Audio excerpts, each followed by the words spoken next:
தமிழீழ விடுதலை புலிகள் இயக்கம் மேலே திரும்பவும் இந்திய அரசாங்கம் தடை விதிச்சிருக்கு. ஏற்கனவே விதிக்கப்பட்டிருந்த தடை இன்னும் 5 வருஷங்களுக்கு நீடிக்கப்பட்டிருக்கு. இந்த தடையை நீடிக்கிறதுக்காக இந்திய அரசாங்கம் சொல்கிற 6 காரணங்கள் இருக்குது. விடுதலை புலி உறுப்பினர்களும் ஆதரவாளர்களும் போதைப்பொருள் கடத்தலில் ஈடுபட்டு வராங்க, ஆயுத கடத்தலில் ஈடுபட்டு வராங்க, பிரிவினைவாதத்தை உருவாக்குறதுக்கான முயற்சியை தமிழ்நாட்டிலையும் முன்னெடுக்கப்படுதுன்ற மாதிரியான 6 காரணங்கள் சொல்லப்பட்டு இந்த தடை நீடிக்கப்பட்டிருக்கு. இலங்கையில் முள்ளிவாய்க்கால் பேராவலத்துக்கான நினைவு கூறல்களுக்கு தடை விதிக்கப்பட்ட பின்புலத்தில் தான் இந்திய அரசாங்கம் இந்த மாதிரியான தடையை நீடிச்சிருக்கு. இதே நேரம் இலங்கையிலேயும் போலீஸால் விடுதலை புலிகள் சம்பந்தமான ஒரு மிக முக்கியமான அறிக்கையும் வெளியிடப்பட்டிருக்கு. என்னன்றதை விளக்கமாக பார்க்கலாம்.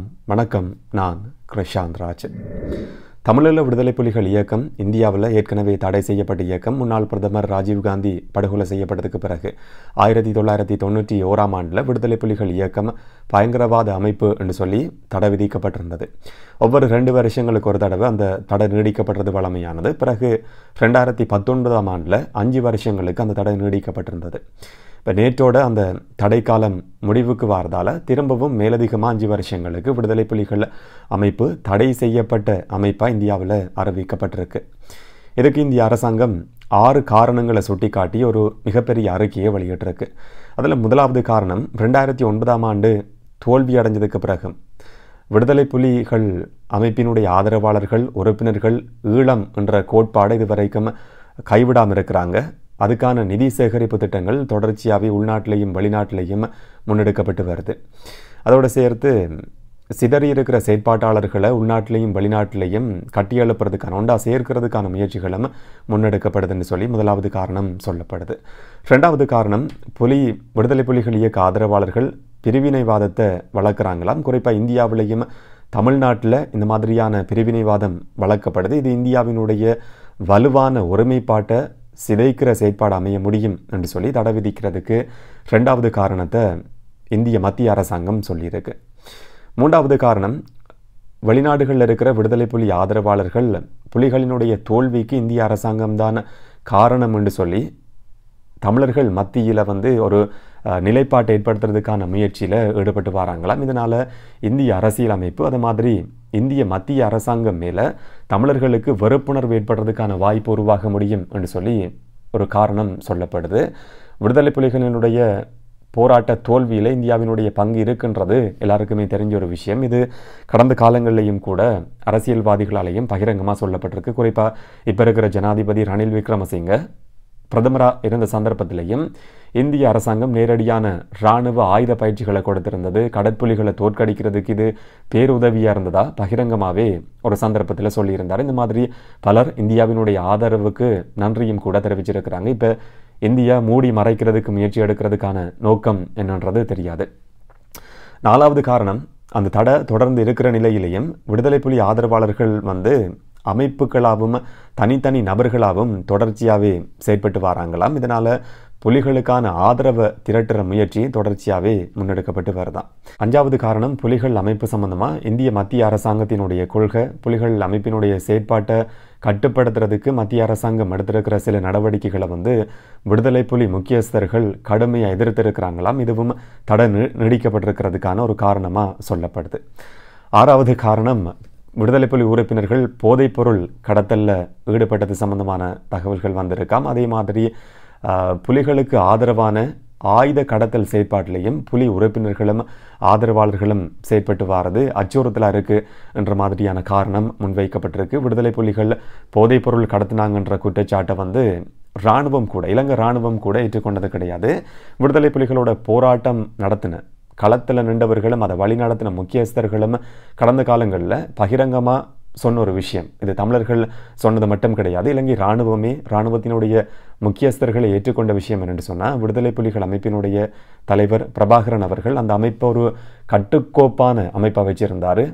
போதைப்பொருள் என்ற பேச்சுக்கு அங்கே இடம் கிடையாது என்ற விஷயத்தை அந்த இராணுவ முக்கியஸ்தர்கள் கூட கடந்த காலங்களில் பதிவு செஞ்சுருக்கிறாங்க. இப்போ இந்திய மத்திய அரசாங்கம் இந்த காரணத்தையும் 6வது காரணமாக சேர்த்து 5 வருஷங்களுக்கு திரும்பவும் இந்த தடைன்றது நீடிக்கப்பட்டிருக்கு. இது இந்திய ஒருமைப்பாட்டுக்கு அச்சுறுத்தலாக இருக்க முடியும்.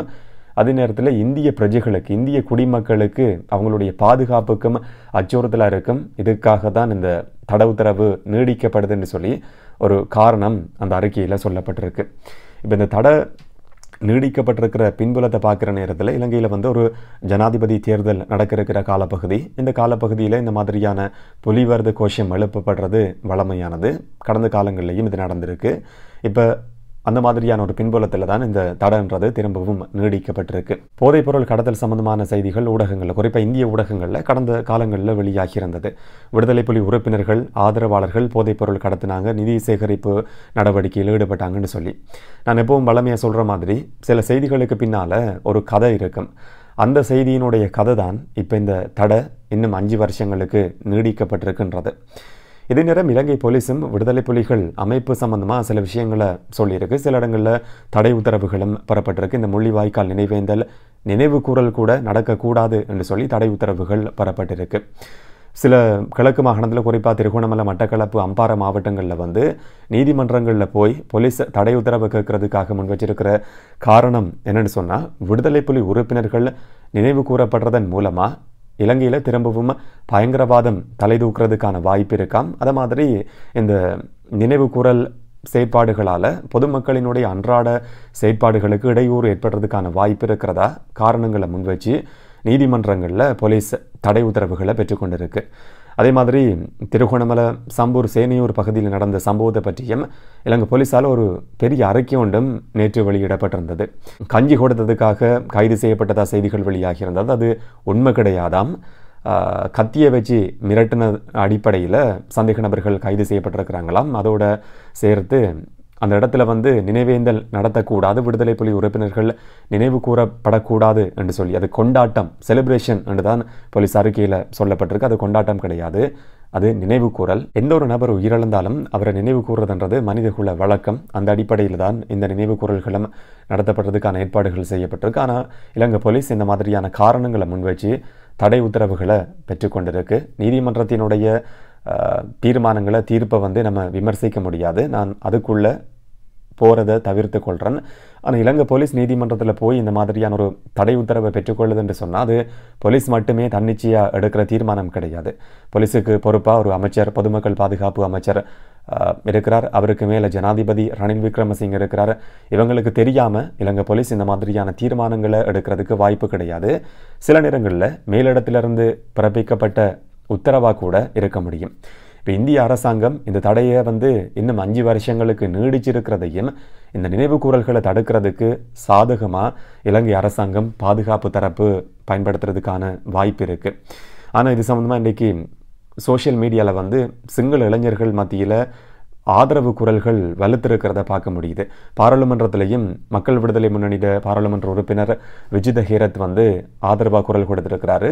தமிழ் மக்கள் வந்து மற்றவர்கள் மாதிரி உயிரிழந்தவர்களை நினைவு கூற முடியும், இதை தடை செய்யக்கூடாது என்று சொல்லி பகிரங்கமாகவே அவர் குரல் கொடுத்திருக்கிறாரு. அந்த கட்சியினுடைய நிலைப்பாடாக இதை நம்ம பார்க்க முடியும்.